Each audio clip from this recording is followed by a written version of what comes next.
So, theory of plate tectonics. So, the evidence of seafloor spreading suggested that continental and oceanic crust move as enormous slabs. So, you have these big slabs of rock that are just kind of moving. Kind of think about them as floating on top of the mantle. Tectonic plates are huge pieces of crust and rigid upper mantle that fit together at their edges to cover Earth's surface. There are 8 major plates, and there are several smaller ones out there as well. The movement of these is very slow. It's only about a few centimeters per year, which is about the rate at which your fingernails grow. So you're really not going to notice this movement on a regular day-to-day basis. But if you look at it over, millions of years, they move. Of course, now we actually do have GPS and satellites that can detect this amount of movement. So a few centimeters a year, GPS can detect that and can record that. So now we actually have satellite data and stuff to kind of verify this as well.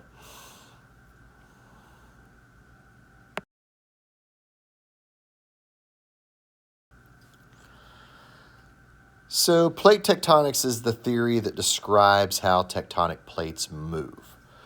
So they move in different directions and they interact at their boundaries. Each type of boundary has certain features and processes. There are 3 types of plate boundaries. We'll talk about all these individually here in a minute, but you have divergent plate boundaries, which move away from each other. That's why I got these arrows like this. So divergent plate boundaries are going to move away from each other. This is like at the mid-ocean ridges, they're divergent boundaries. Convergent boundaries, they are coming together. Like if something's converging, they are, those things are coming together. This is like what's going on at the subduction zones. You got 2 plates colliding with each other. The subduction zone is one of those plates sinks under the other, so they'll collide and one will sink under the other. But again, they are kind of moving towards each other. And then transform plate boundaries, sometimes called a strike-slip fault or something like that. But this is where plates are just sliding past each other. We really haven't had an example. Actually, yeah, we did. The fracture zone, you have these transform boundaries. So you'd have one maybe moving north and one moving south, and they're sliding past each other. San Andreas Fault in California is a really good example of this, too. That is a transform boundary where the Pacific plate's kind of sliding north in relation to the North American plate, which is kind of sliding south, relatively speaking.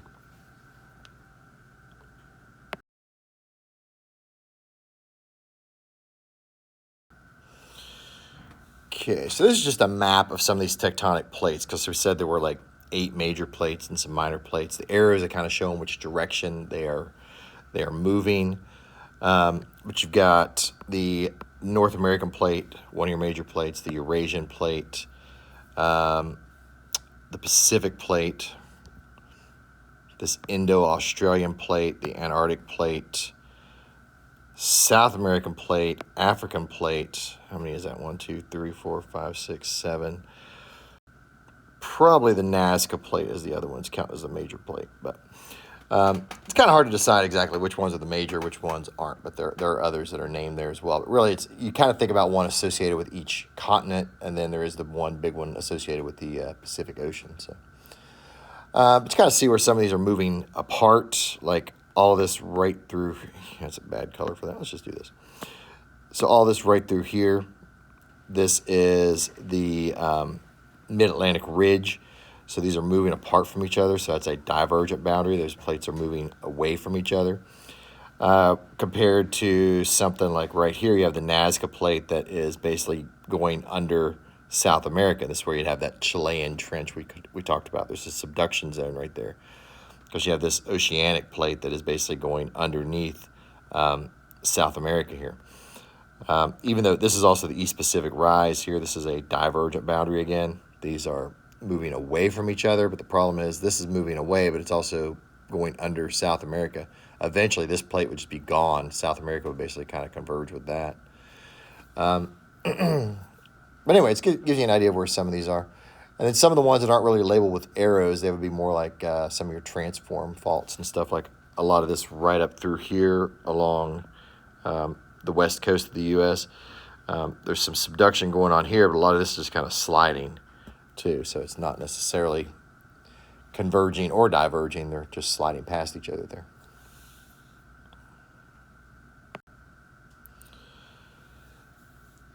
Divergent boundaries then. So divergent boundaries are regions where two tectonic plates are moving apart. Most of these are found along the seafloor, in rift valleys, along the mid-ocean ridges, but some occur on land. This is actually the Great Rift Valley in Africa over here. That's kind of what this is. This is a place where seafloor spreading begins. It's also where continental rifting begins. Like if a part of a continent is breaking off, you have a rift valley and a divergent boundary there. It's kind of what's going on in Africa at the Great Rift Valley. That is another part of Africa that's kind of breaking off. Magma rising up through the rifts faults forms a mid-ocean ridge. This results in high heat flow, volcanism, and earthquakes. And then a rift valley is a long, narrow depression that occurs when continental crust begins to separate.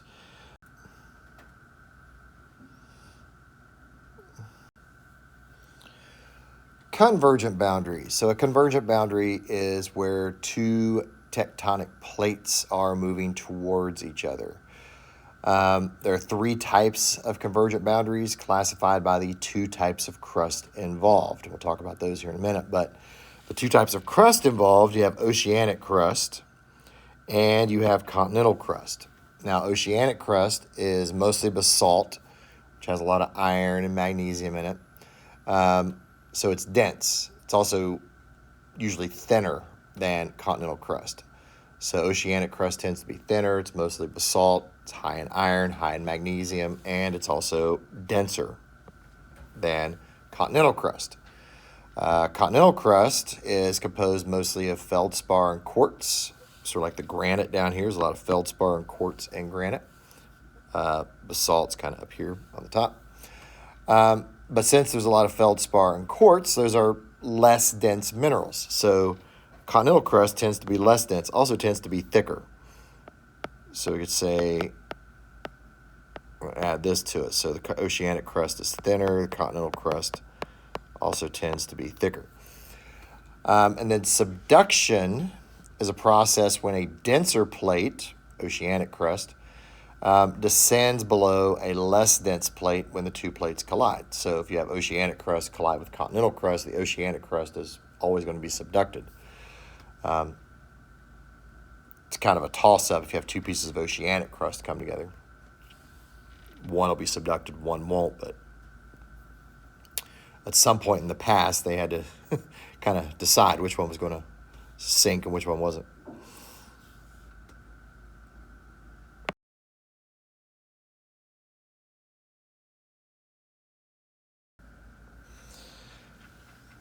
Yeah, so like I said, there are three different types of convergent boundaries, depending on the types of crust involved. The first one we'll talk about is oceanic. So you have a piece of oceanic crust colliding with another piece of oceanic crust. So this occurs when two oceanic plates collide. Here, one plate is subducted under the other, creating an ocean trench.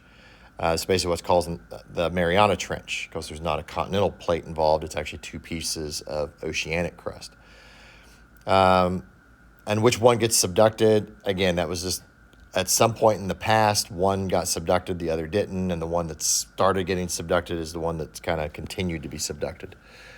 One might have been a little bit denser than the other or something like that. But the subducted plate carries water with it, which lowers the melting point of the rock. Magma rises to the surface and forms an arc of volcanic islands, basically because as this starts to melt, as this is subducted and starts to melt, you have a lot of magma being produced that has to go somewhere. So it starts to rise up here. So it's warmer than the surrounding rock, so it's less dense. So it wants to rise up, and that creates pressure, which then results in volcanism. Islands tend to be parallel to the trench. So we've got our trench here. So the trench is kind of running this way.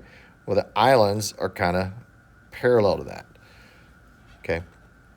The Mariana Trench and the Mariana Islands is one example of an ocean trench island arc.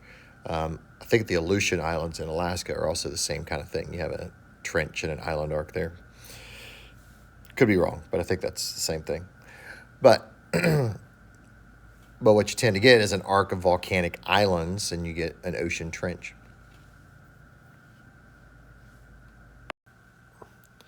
And then oceanic continental. So if you have an oceanic plate collide with a continental plate, what happens there? So the oceanic plate is denser. It's also thinner, so it is subducted under the continental plate. So if you have an oceanic plate collide with a continental plate, the oceanic plate is subducted. This also produces an ocean trench, so you still get an ocean trench here. And you get a volcanic arc, but instead of producing an arc of volcanic islands, an oceanic continental convergence creates volcanoes on the edge of the continent, like the Andes Mountains, or like Mount St. Helens, Mount Rainier, those volcanic island or volcanic mountains, volcanoes. I guess we just use the word volcanoes, sort of on our west coast too. This creates, again, a mountain range with many volcanoes, because it's not only creating the volcanoes, it's also kind of like crumpling that crust a little bit and kind of pushing it up a little bit. So, and again, this I'm just kind of showing you got your basalt for your oceanic crust, you got your granite here for your continental crust. Again, you have the same sort of thing with this being subducted. Basically, as it gets subducted back into the mantle, it heats up. The water that's carrying with it, there's a lot of water that's basically associated with the rock and the sediments that are in that oceanic crust. So that gets taken down into the mantle, that gets heated, the water lowers the melting point, and then all that magma, again, rises up, and that creates your line of volcanoes on the edge of the continent.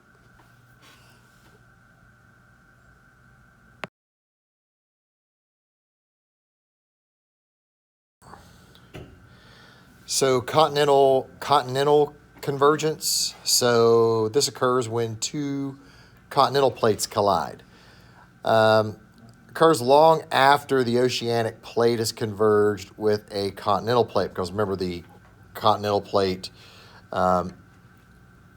is attached to an oceanic plate. So as the oceanic plate is being subducted under a continental plate, the oceanic plate keeps getting subducted, and eventually you get to whatever land might have been on that oceanic plate. So yeah, continents are usually attached to oceanic plates. After the oceanic plate is subducted, the attached continent moves toward the subduction zone. So the attached continent is kind of moving into what would have been this trench area here. Okay. Neither continent is subducted though, because the continental crust is thicker, it's less dense, it's not going to get subducted. So the edges of the continents basically begin to crumple, or they become crumpled, folded, and uplifted, creating mountain ranges. Basically, this is how the Himalayan mountains formed and are still forming. That's just one example of how this happened. Because remember, if we go back to looking at Pangaea breaking up, there's part of that where India is just kind of like moving north towards Asia as its own little island. Then it collides with like Eurasia, and it's still colliding. So India is basically still just sort of plowing into Asia, and as it's doing that, they're really just kind of like starting to crumple up, and they're basically making the mountains, making the Himalayas.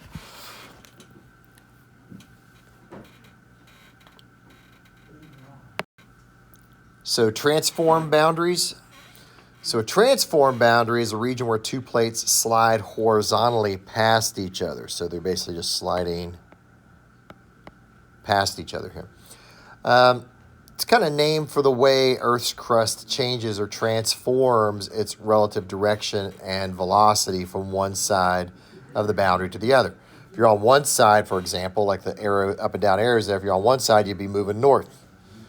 Other side, you're moving south. So it's kind of transforming the direction things are moving in. These are characterized by long faults and shallow earthquakes. The crust is only deformed or fractured along transform boundaries, not produced or recycled. Because remember, at divergent boundaries, you have new crust being produced, right? So divergent boundaries, you have, like the mid-ocean ridges, you have new crust being produced there.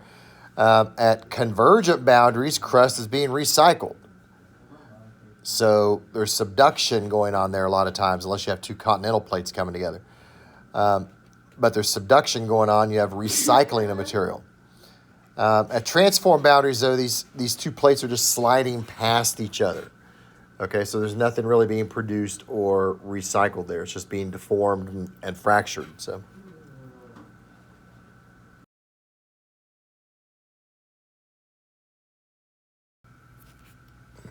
Okay, so transform boundaries, again, most transform boundaries cause sections of ocean ridges to become offset. We call that the fracture zone,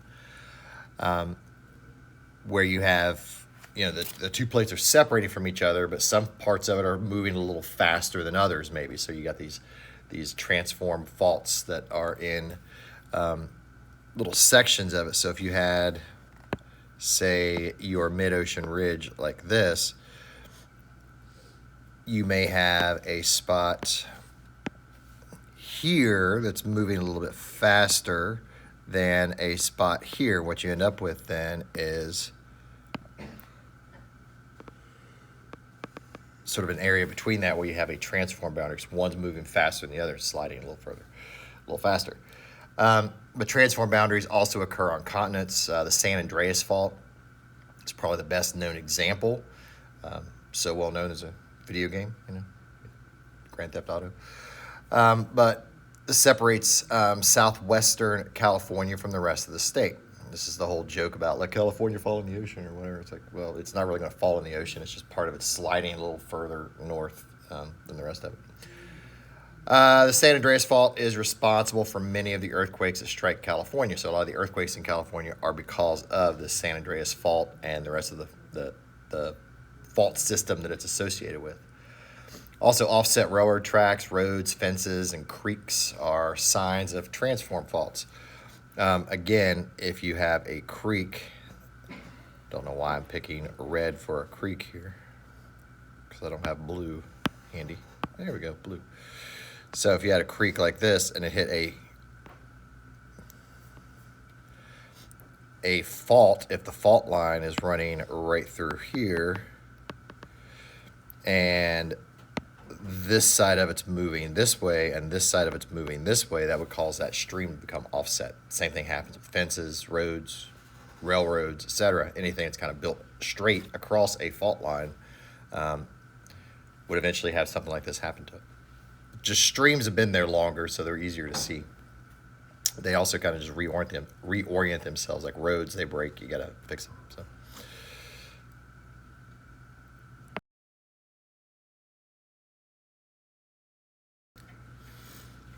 Okay, not directly answering any question, or questions on the sheet, but earthquakes and tsunamis. Earthquakes can cause tsunamis. So since we're kind of talking about earthquakes a little bit, large ocean waves created by vertical motions of the seafloor. That's what a tsunami is. These are mainly associated with underwater earthquakes. Okay, so the underwater earthquake displaces water over the fault. So if you have an area here, like we have in the diagram over here, where suddenly this part of the seafloor like raises up, it basically pushes up the entire column of water above that. Okay, and then that disturbance then spreads out as these extremely long waves. Extremely long wavelengths. They move very fast when they hit shore. They form like regular breakers once they hit shore. But you got to remember, if we go back to the wave base being 1/2 the wavelength. If the wavelength is really long, or the wave base is really deep, so these things actually start forming into breakers fairly far out to sea. But they can actually exceed 30 meters or more in height, 30 meters being like 160, 170 feet, something like that. Tsunamis can devastate coastal regions because once they hit, they go really far inland, and then they basically sweep back out with about as much energy as they come in. So they come in with a bunch of energy, destroying things, and then they basically get sucked back out to sea, doing the same thing, dragging everything back out with them. So, and again, those are caused by plate tectonics, usually at convergent boundaries, etc. Again, it's not a transform boundary, but these are earthquakes that are caused usually at convergent boundaries because you have one plate that's being subducted, you have the other plate that is not being subducted, but as this plate is being subducted, it's kind of catching on this and dragging it down a little bit. Eventually what happens is the pressure builds up and this just pops back up. It's like it's being drugged down because it's kind of caught on something here, but eventually the pressure gets to be too much and that pops up. When that pops up, it pushes the water up above it, and then that creates your tsunami.